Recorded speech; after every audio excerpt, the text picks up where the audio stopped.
So this guy, his name's Jose, and Jose's got a big problem.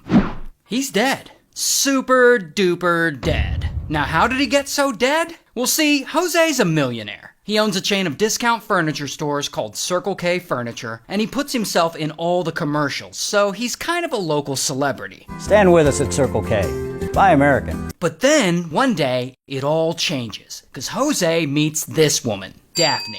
And Daphne thinks his old ass is fine, so they fall in love and they get married and they seem happy. Here's the thing about Jose, though. Jose's a furniture salesman, so he's kind of a bullshitter. He loves to tell stories about how he was in the military and how he's a super secret special ops officer and how he worked with the CIA on top secret missions. Yeah, sure you did, Jose. Regardless, Daphne loves him and she believes his stories, and everything seems to be going well for them. Until... while Jose projects the image of being a millionaire and owning this successful furniture business, in reality, he's kind of broke. His stores haven't been profitable in a while. In fact, while he claims to be a rich man, he's actually more than $11 million in debt. And I guess, rather than admit to Daphne that he's not really a millionaire and that his businesses are failing, one day he comes up with a different kind of plan to get himself out of debt. He plans to die. Well, not exactly die. He plans to fake his own death. So, he sits his wife Daphne down and he tells her he's dying. And he says he's dying from mad cow disease, which is a brain disease. Now, how did he get mad cow disease? Well, Jose tells Daphne that he got it while he was in the military on his super secret special ops missions where he got to work with the CIA. All right, I gotta pick you up for this. So this freaking bullshitter tells his wife and kids and everyone that he got mad cow while on a special ops mission in the jungle, and that part of his mission was that he had to interact with the locals in the area, and that one of the things the locals did in that jungle was eat raw monkey brains. So he says he ate raw monkey brains in the jungle, and that this gave him mad cow disease. It's just so stupid. The variant of mad cow that humans get is very rare, and it'll kill you within like a year. So if Jose really had it, he would have died within like 12 months of contracting it, not 30 whatever years later after he left the military, got married, and started a chain of discount furniture stores. So anyway, he goes and tells Daphne he only has 6 months to a year to live. And of course, Daphne believes him, and she is devastated. I mean, she can't lose her husband. I mean, they just got married not too long ago. But he tells her that there may be hope, because his only chance of survival is that if he leaves the US and goes to Colombia and gets some kind of experimental medical treatment. And of course, Daphne believes him. And they go as far as to break this devastating news to their family and their friends. It's crazy. Now, in reality, he's not going to Colombia to get some experimental medical treatment. Jose's plan is to go to Colombia without Daphne, and while he's there, he's gonna pretend as if he died during surgery, getting this experimental medical treatment. And there, he can get a fake death certificate and everything, and then everyone back home will believe he's dead, and bam, he'll be out of debt. Now, unfortunately for him, all of that is not what happens. See, Jose knows a doctor in Colombia who is gonna help him with this scam, but that doctor suddenly gets nervous and backs out at the last minute. So this terrible plan falls through.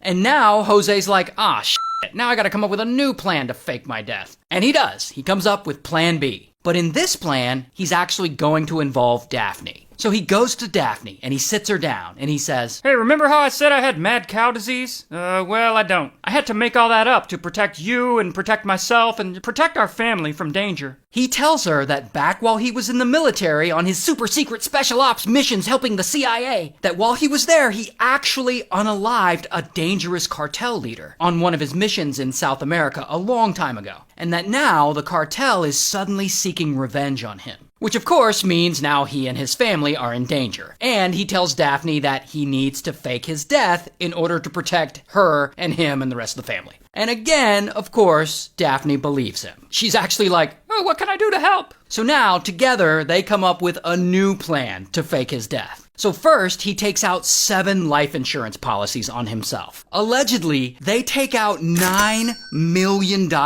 in life insurance policies on Jose, hoping to collect it after he dies. So they plan to not only try to erase all of his past debt by faking his death, but they're gonna try to get rich in the process. So anyway, he takes all these life insurance policies out on himself. Then he flies to Venezuela, because I guess he has contacts there now. He flies there and he buys a fake death certificate and a fake certificate of cremation. A few weeks later, Daphne meets him there, and she applies for a certificate of death abroad using the fake paperwork that Jose just got. Then she flies back to Florida, where they're from, and she tells everyone that Jose died while in Venezuela on the operating table getting this experimental medical treatment for his mad cow disease. And everyone back home is devastated. They have like a memorial for him and everything. And then around that time, the life insurance money starts coming in. And Daphne collects about $870,000. Meanwhile, Jose travels from Venezuela all the way to the Bahamas. And there, he pays a local fisherman $5,000 to smuggle him from the Bahamas to Florida in a fishing boat.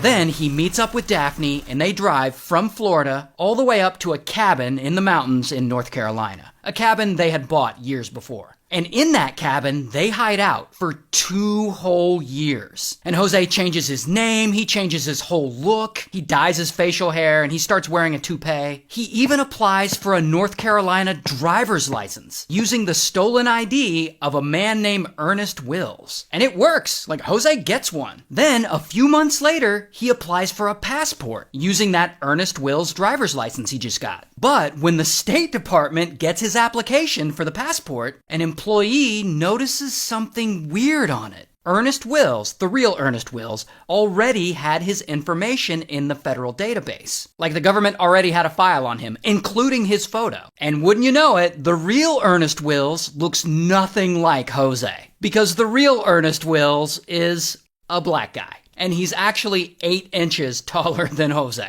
So the State Department flags this application as being suspicious. And of course, the application has Daphne listed as an emergency contact and has her real contact information on it. So the FBI starts investigating her, and they piece everything together little by little, and 6 months later, boom, they arrest Jose. Here's his mugshot. And they also arrest Daphne. Here's her mugshot. And they both get charged with insurance fraud and a bunch of other stuff, and they're both thrown in jail. Here's the crazy thing though. While in jail, Daphne still thinks Jose is ex-military super secret special ops who works with the CIA. And she legitimately thinks that any minute now, the US government is gonna step in and bail them both out. And her attorney and everyone else around her are like, no, Daphne, Jose isn't super secret special ops. He's just a liar. But whatever, she's in jail continuing to believe him. So she sits there in jail for 16 months before they finally convince her that her husband's story is bullshit. So Daphne finally takes a plea deal and she basically gets 5 years probation, while Jose pleads guilty and he gets 14 years in prison.